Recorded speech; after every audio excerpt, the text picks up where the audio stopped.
Hello dear learners, welcome to MG सेक English classes. और हाँ, आज के बाद से जितने भी वीडियोस पढ़ेंगे उसमें शोर शराबा बाबू तुम्हारी किस्मत पर होगा। क्यों? क्योंकि हम सेटअप चेंज कर दिए हैं, दूसरे जगह कर दिए हैं। मतलब जहां हम रहते हैं वहां उठा के लेके चले आए सारा चीज। थोड़ा कष्ट हुआ है, मेहनत लगा है ढोने में इधर उधर सामान, लेकिन फिर भी जो भी है ठीक है। अब ज्यादा समय नहीं लेंगे हम आप लोगों का, ठीक है। अगर किस्मत खराब हुई तो कोई आ गया तो मान लो हॉकिंग हो जाएगी, हॉर्न बजा देगा, तब वीडियो में शोर शराबा होगा। नहीं तो यहां तो बहुत पिन ड्रॉप साइलेंस है, ठीक। तो आज से लर्निंग को खूब एंजॉय कीजिए और हम लोग थोड़ा सा बेसिक भी पढ़ लेते हैं, ग्रामर से ही रिलेटेड पढ़ेंगे, ठीक। तो हम पढ़ेंगे आज सेंटेंस के बारे में। क्या चीज? Sentence. What is sentence? Sentence क्या होता है? सेंटेंस को हिंदी में क्या कहते हैं? वाक्य। और अगर कोई पूछे कि सेंटेंस क्या होता है अथवा किसे कहते हैं, तो ध्यान से सुनिएगा और देखिएगा। सेंटेंस क्या होता है? Meaningful group of words. क्या होता है? वर्ड्स मीन्स शब्द, ठीक है। शब्दों का जो ग्रुप हो, ग्रुप मीन्स समूह, शब्दों का समूह। लेकिन कैसा? मीनिंगफुल होना चाहिए, अर्थ पूर्ण होना चाहिए, ठीक है। तो शब्दों का वह समूह जिसका क्या हो? पूर्ण अर्थ प्रकट करता हो, ठीक, उसे हम क्या कहते हैं? वाक्य कहते हैं। जैसे किसी भी सेंटेंस को कंप्लीट होने के लिए, यानी कि सेंटेंस वाकई में वो बनने के लिए हमको तीन चीजें देखनी होती हैं। एक होता है कि उसका ऑर्डर सही है। ऑर्डर को हिंदी में कहते हैं क्रम, ठीक है। कि किसी भी सेंटेंस को, सेंटेंस कहेंगे जो भी ग्रुप ऑफ वर्ड्स होगा उसको हम सेंटेंस तभी कह सकते हैं जब वह प्रॉपर क्या हो? ऑर्डर में हो। ऑर्डर क्या होता है किसी भी वाक्य का? सब्जेक्ट, वर्ब और ऑब्जेक्ट। ये तो सबको पता होगा कि किसी भी सेंटेंस का स्ट्रक्चर क्या होता है? Subject, verb, object. यही ऑर्डर है, यही क्रम है। तो अगर कोई भी सेंटेंस सब्जेक्ट, वर्ब, ऑब्जेक्ट के क्रम में है तो क्या होगा? वो सेंटेंस के लिए योग्य है, यानी कि हम उसको सेंटेंस कह सकते हैं। ये केवल एक ही पॉइंट है। दूसरा पॉइंट क्या है? उसमें क्या होना चाहिए? Proper use of verb form. कि जो भी हम सेंटेंस यूज कर रहे हैं, जो भी हम सेंटेंस बनाना चाह रहे हैं, वह किस टेंस में होना चाहिए और उसमें वर्ब का कौन सा रूप लगना चाहिए। अगर वो सही नहीं होगा, वर्ब का फॉर्म जो है, वर्ब का रूप सही नहीं लिखेंगे तो वो भी सेंटेंस नहीं कहलाएगा और सेंटेंस गलत हो जाएगा। जैसे हम जानते हैं कि प्रेजेंट में हम कौन सा वर्ब फॉर्म यूज करते हैं? प्रेजेंट में लगता है वर्ब का फर्स्ट फॉर्म, पास्ट में क्या लगता है? Second form. तो ये सब चीजें हैं, ठीक है।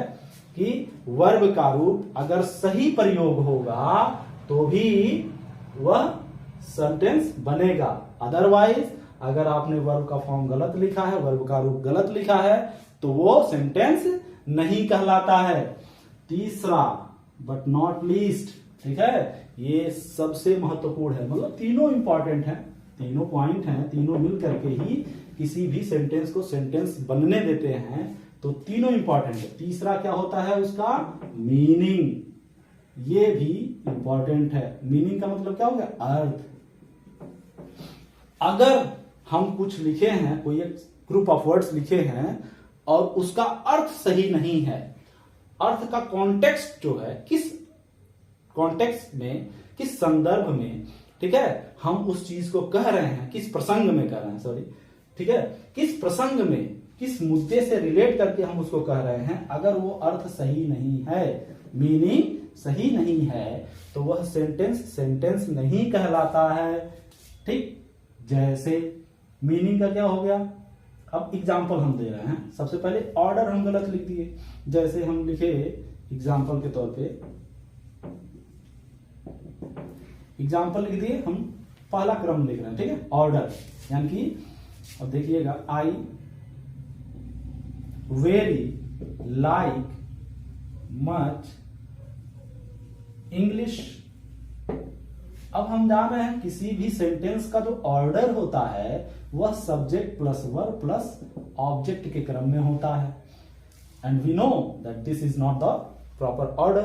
ठीक, तो क्या होगा, ये सेंटेंस क्या है, रॉन्ग है, गलत है। तो इसको हम करेक्ट कैसे करेंगे, तो करेक्ट करने के लिए लिख देंगे आई, सब्जेक्ट हो गया, सब्जेक्ट के बाद लाइक वर्ब हो गया, ठीक, और वर्ब के बाद क्या आएगा, ऑब्जेक्ट।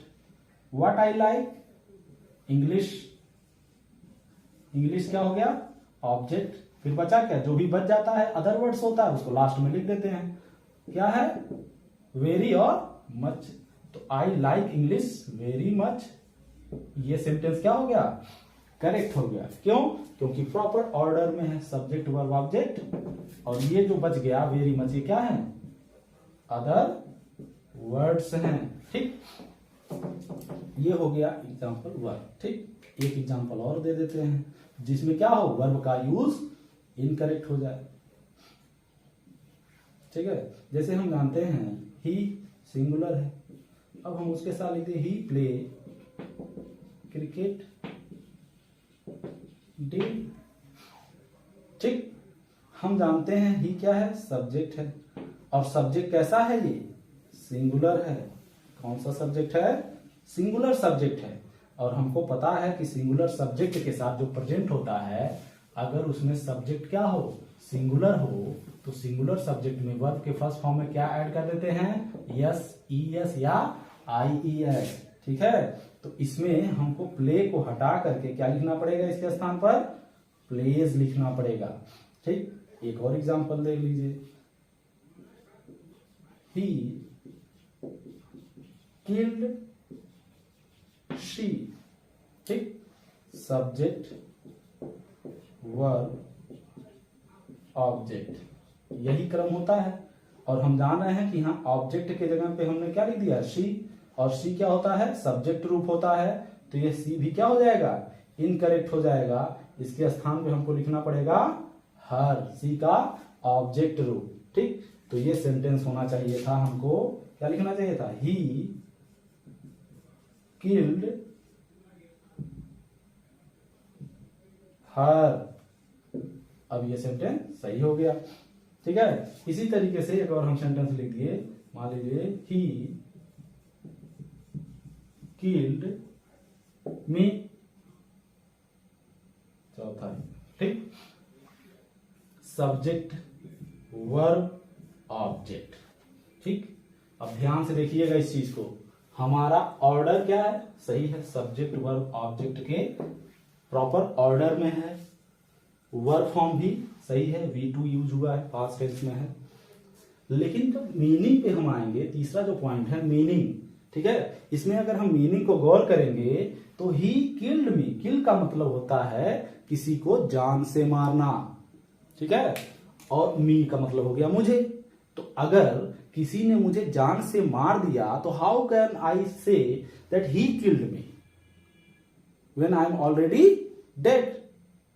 तो जब वो आदमी पहले से ही मर जाएगा तो वो बताएगा किसको, इसका मतलब ये जो जिस कॉन्टेक्स्ट में ये बात कही जा रही है वो क्या है, रॉन्ग है, मीनिंग इसका क्या हो रहा है, गलत हो जा रहा है, इसीलिए ये सेंटेंस गलत है। ध्यान से देखिएगा, इसी टाइप का एक और एग्जांपल दे रहे हैं। ठीक है, समझ में तो आ ही रहा होगा, क्यों, क्योंकि शोर नहीं हो रहा है। हमको भी आज बड़ा अच्छा लग रहा है बाबू पढ़ाने में। Most people breathe oxygen.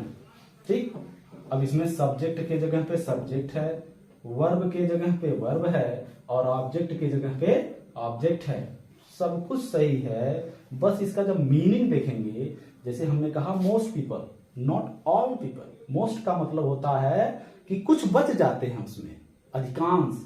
जैसे मान लीजिए ये बहुत सारे लोग हो गए, ठीक है, इसमें तो हमने कहा कि most of the people are vegetarians और नॉन वेजिटेरियंस। इसका मतलब कि there are certain people who is या हु आर, क्या होगा अगर हम कहें कि मोस्ट पीपल क्या है, मोस्ट पीपल क्या है, नॉन वेजिटेरियन है, ठीक है, नॉन वेजिटेरियन। ठीक, चलिए इसको मोस्ट पीपल क्या है, नॉन वेजिटेरियन। तो हम इसको ऐसे कर दे रहे हैं, इतने सारे लोग जो हैं क्या हैं, नॉन वेजिटेरियन है। इसको जो हम अंडरलाइन कर रहे हैं ये सब क्या है, नॉन वेजिटेरियन है। ठीक, तो ये जो बच गए ये क्या हो गए, वेज वाले हो गए, वेजिटेरियन, ये वेजिटेरियन वाले हो गए, और ये क्या हो गए, नॉन वेजिटेरियन वाले हो गए। ठीक, ये वाले जो भी हो गए। तो ध्यान से देखिए, मोस्ट पीपल का मतलब हुआ कि अधिकांश। मोस्ट का मतलब क्या होता है, अधिकांश। मोस्ट का मतलब हो गया अधिकांश, यानी कि पूरे नहीं, अधिकांश का मतलब पूरा नहीं। तो जो बच गए, हमने कहा अधिकांश लोग ऑक्सीजन लेते हैं, तो जो बच गए वो क्या करते हैं बाबू, वो कार्बन डाइऑक्साइड तो लेंगे नहीं, ठीक है, वो भी ऑक्सीजन ही लेते हैं।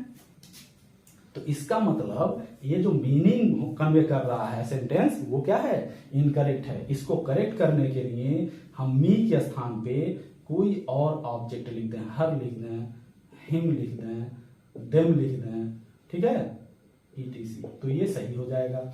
यहाँ पे मोस्ट पीपल के जगह पे हम क्या लिख दें, पीपल लिख दें, खाली पीपल ब्रीथ ऑक्सीजन, तभी ये सही हो जाएगा। तो ये हो गया सेंटेंस। व्हाट इज सेंटेंस, छोटा सा था, हमको लगता है सबको समझ में आ गया होगा। ठीक, तो आज यही बेसिक चीज था, छोटा सा था, हम जानते हैं ज्यादा समय भी नहीं लगा होगा, और हम केवल यही टेस्ट करना चाहते थे कि अब आप लोगों का रिस्पॉन्स क्या है। ठीक है, अब तो है, फिर से एक बार रिवाइज कर दे रहे हैं आपके लिए, थोड़ा आसान हो जाएगा। व्हाट इज सेंटेंस, तो सेंटेंस क्या होता है, meaningful group of words. Sentence क्या होता है, शब्दों का अर्थपूर्ण समूह होता है।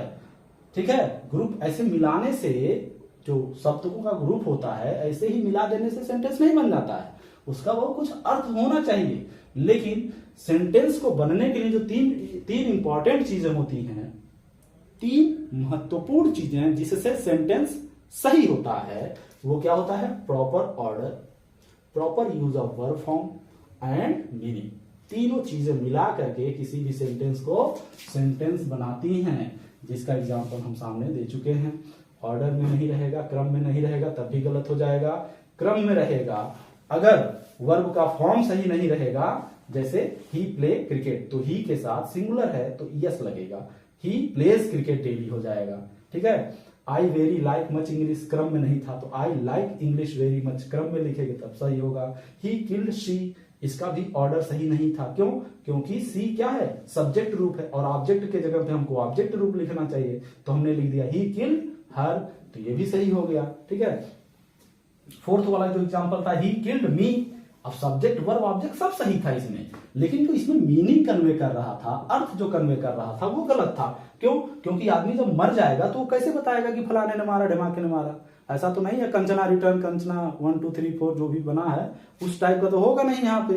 ठीक है, तो यहाँ पे पांचवा जो एग्जांपल था, most people breathe oxygen. Most का मतलब हो गया अधिकांश, बट नॉट ऑल। ठीक है, तो वहां पे हम मोस्ट पीपल को हटा करके अगर केवल पीपल लिख दें तो सेंटेंस सही हो जाएगा। पीपल ब्रीथ ऑक्सीजन, सेंटेंस क्या है, पीपल ब्रीथ ऑक्सीजन, अब ये सेंटेंस सही हो जाएगा। ठीक, और इसमें क्या कर देंगे, इस सेंटेंस को कर देंगे he killed her, he killed him, he killed them, तब ये सेंटेंस सही हो जाएगा। ठीक, तो आज के लिए इतना ही, थैंक यू।